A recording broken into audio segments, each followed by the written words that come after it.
Last week, YouTube announced algorithm changes that will drastically reduce the reach of smaller creators, while favoring even more corporate content and traditional media. Wall Street celebrated because it means more predictable advertising revenue.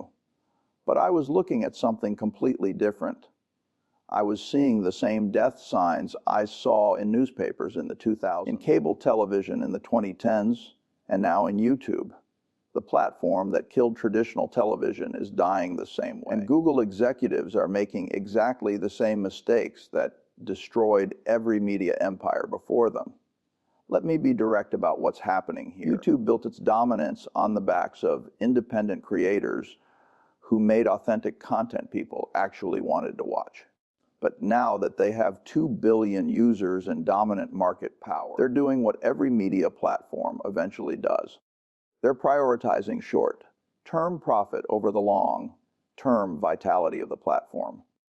They're suffocating the creators who built them, and they're opening the door for leaner, hungrier competitors to do to them exactly what they did to television. Over the last 18 months, I've watched something worrying happen on YouTube. Watch time is stagnating for the first time in a decade. Engagement is falling across all categories except shorts, which are copied directly from TikTok.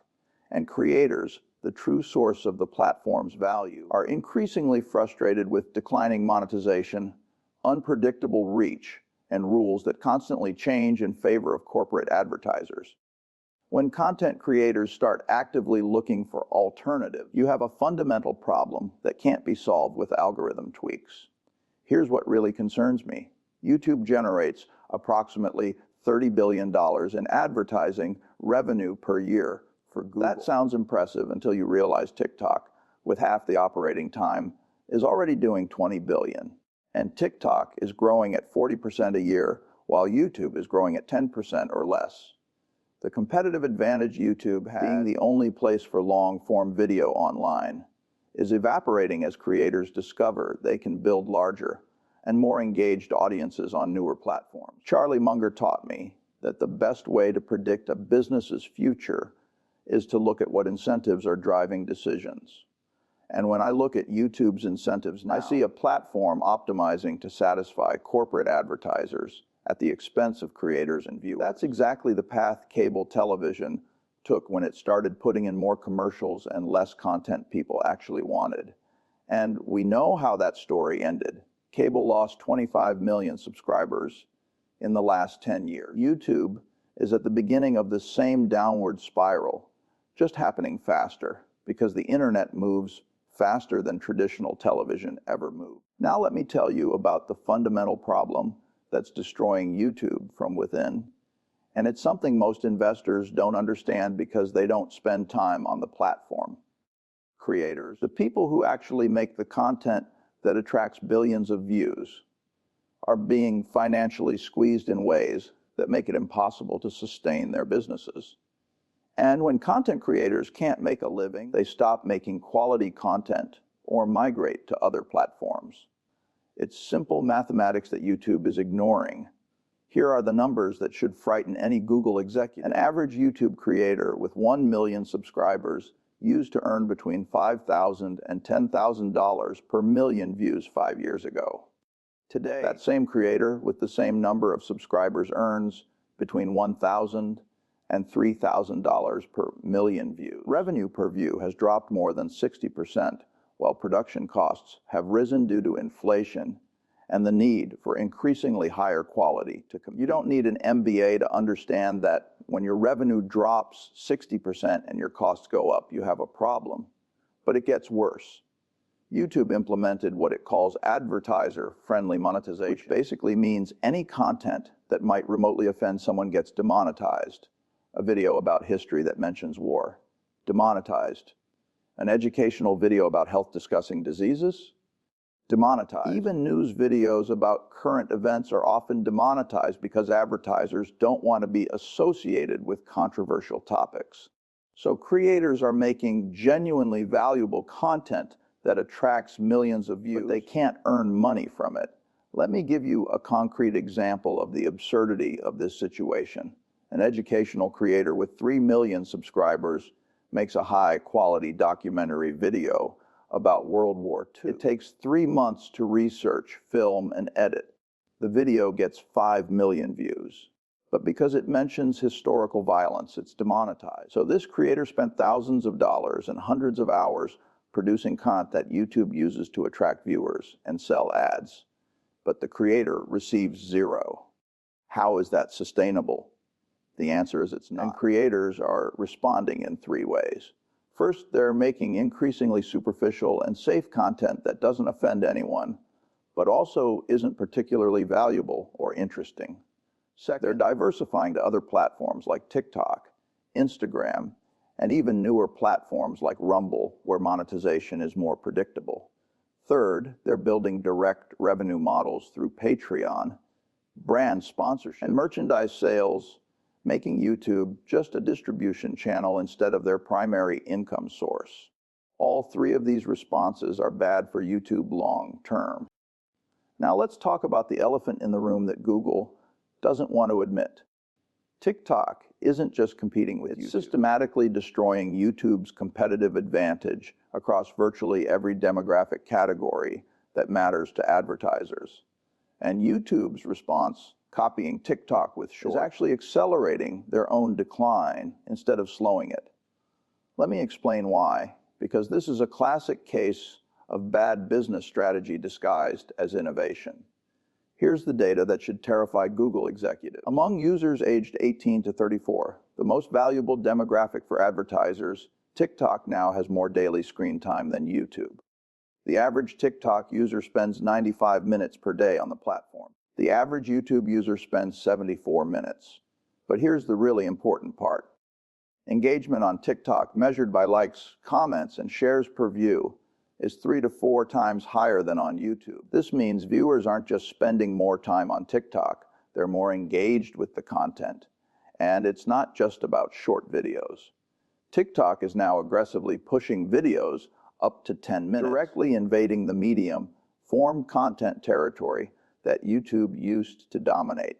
Creators are discovering they can make a 5-minute video on TikTok and get 10 times the engagement they'd get with the same video on YouTube. Why? Because TikTok's algorithm is fundamentally better at connecting content with people who actually want to see it, while YouTube's algorithm is increasingly optimized to serve ads, not to satisfy viewers. Let me tell you about the strategic trap YouTube created for itself with Shorts. When TikTok exploded in popularity, YouTube panicked and launched Shorts to compete. But here's the problem. Shorts cannibalizes views from long videos, which is where YouTube actually makes money. A 10-minute video can have 4 or 5 ads. A 60-second short can have just 1 ad, if that. So YouTube is actively training its audience to consume content that generates less revenue per minute of watch time. Worse still, creators hate Shorts because monetization is terrible compared to long videos. YouTube pays about $100 per million views on Shorts, compared to $2,000 to $5,000 per million views on long videos. So when YouTube pushes Shorts, they're essentially telling creators, work 20 times harder for the same money.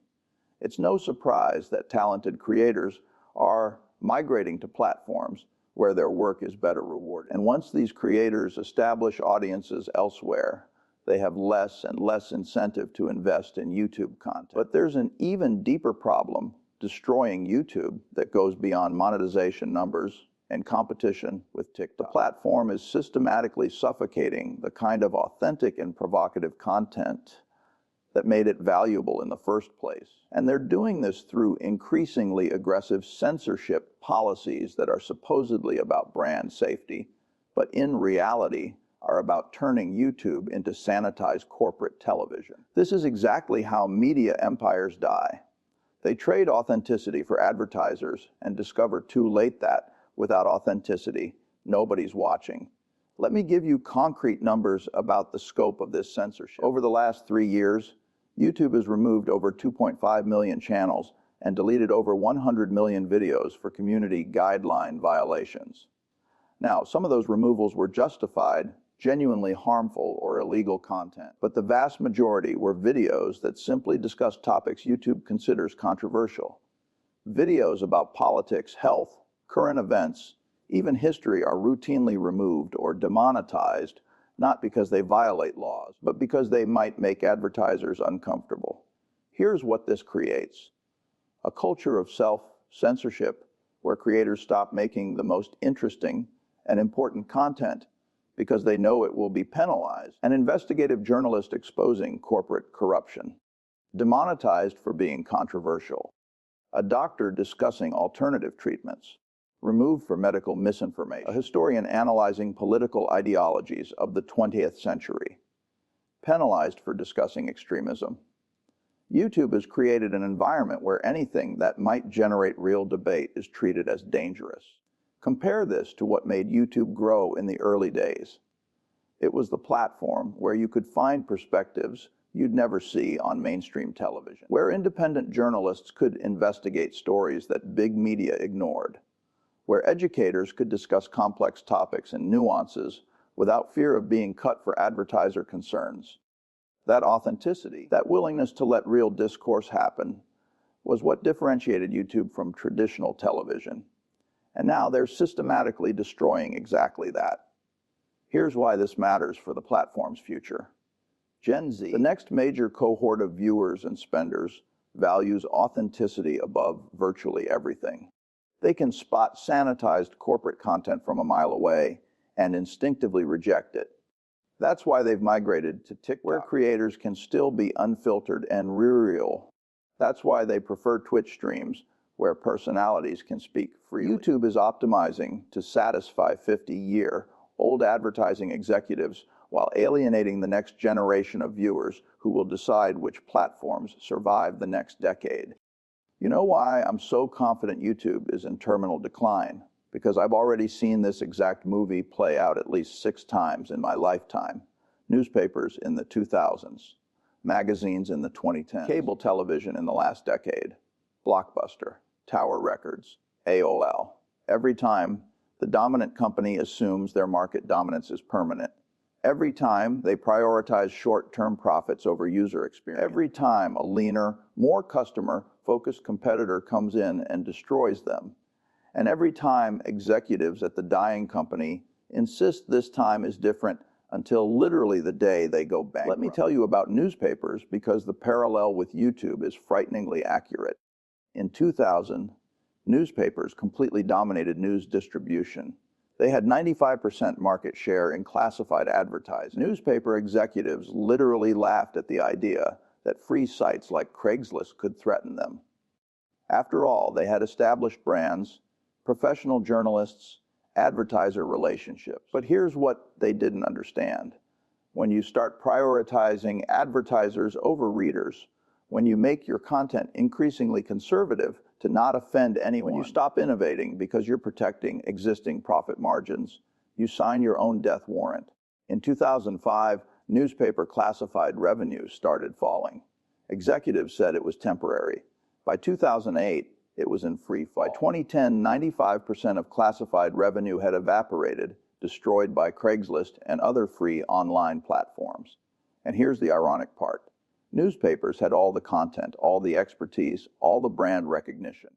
But they lost because they got complacent, because they assumed market dominance was permanent, because they optimized for yesterday's business models instead of building for tomorrow. YouTube is making exactly the same mistakes. Think also about cable television. In 2010, cable had 100 million American subscribers and seemed invincible. Netflix was just a DVD by mail service that some nerds used. Cable executives literally laughed at the idea of streaming. They had monopolistic bundles, long-term contracts, thousands of channels. But they got greedy. They added more and more commercials. They raised prices year after year. They forced people to buy hundreds of channels they never watched just to get the few they wanted. And consumers hated it, but had no choice. Until they did. Netflix, Hulu, then Disney+, HBO Max, dozens of others. Suddenly consumers could pay $15 a month for ad-free streaming instead of $150 a month for cable, with 16 minutes of commercials per hour. The migration was brutal and fast. Cable lost 25 million subscribers in a decade. And here's what's important. It wasn't because cable's content got worse. It was because the business model prioritized extracting money from existing customers instead of serving their needs. YouTube is doing exactly this now. They have a captive user base, so they're maximizing ad revenue at the expense of user experience. And they're learning, just as cable learned, that captive users don't stay captive forever. So here we are. YouTube is squeezing creators with declining monetization and increasingly restrictive rules. TikTok is systematically stealing the most valuable demographics and screen time. The platform responded by copying competitors with shorts, which cannibalizes their own long video revenue. And they're aggressively censoring the kind of authentic content that made them valuable, turning themselves into sanitized corporate television exactly when the next generation of viewers is rejecting that kind of content to me. This isn't a question of whether YouTube will decline. It's a question of how fast and how severe the decline will be. Let me be absolutely clear about what this means if you're an investor in Google stock. YouTube represents approximately 10% of Google's total revenue, generating about $30 billion a year. But here's the problem. That business is growing much slower than it used to. Margins are being compressed by competition, and the fundamental competitive position is deteriorating quarter after quarter. When you have a business segment that represents 10% of revenue, but is in structural decline, eventually that starts dragging total company numbers down. Google is trying to compensate by pushing more ads onto YouTube. Videos now have 15-second unskippable ads, multiple mid-rolls, ads before, during, and after content.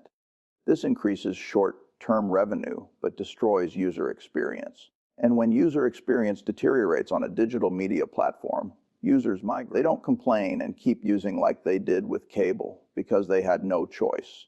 They just go to TikTok, Instagram, Twitch, or whatever platform emerges next that respects their time better. For content creators, my advice is straightforward. Diversify now while you still can. Build your audience on multiple platforms. Develop revenue sources that don't depend on YouTube's algorithm or monetization policy. Treat YouTube as a distribution channel, not as your business foundation. Because when a platform starts prioritizing corporate advertisers over independent creators, the trajectory is clear. They'll keep squeezing you until it's no longer worth making content for them. And by that point, the best creators will have already left, leaving only generic corporate content that nobody really wants to watch. For viewers, you're already voting with your feet without necessarily realizing it. If you find yourself spending more time on TikTok, more time on Twitch streams, more time anywhere except YouTube, you're part of the migration that will define the next decade of digital media. Will YouTube dominate? They won't go bankrupt tomorrow. Google has infinite resources to keep the platform alive, even if it stops growing. But dominance isn't the same as vitality. Newspapers still exist, but nobody would call them vital to modern news distribution. Cable television still exists, but it's completely lost its cultural relevance. YouTube is heading for the same fate. A legacy platform that keeps operating, but doesn't matter anymore the way it used to matter. The broader lesson here is about complacency in technology businesses. When you have market dominance, the temptation is always to maximize short-term profits instead of investing in the platform's long-term vitality. And every time, that choice leads to the same result. Slow decline at first, then accelerating as better competitors gain traction. YouTube is at the beginning of that decline curve now. The next 3 to 5 years will determine whether they can reverse course or whether they'll join newspapers, cable, and Blockbuster in the graveyard of media empires that assumed dominance was permanent. And based on every decision I see them making, I'd bet on the graveyard. Charlie used to say you should invest in businesses run by people who treat the company like it's their own. YouTube is being run by executives who treat it like a cash cow to be milked for next quarter's numbers. And that kind of management never builds for the future. It just extracts from the present until there's nothing left to extract.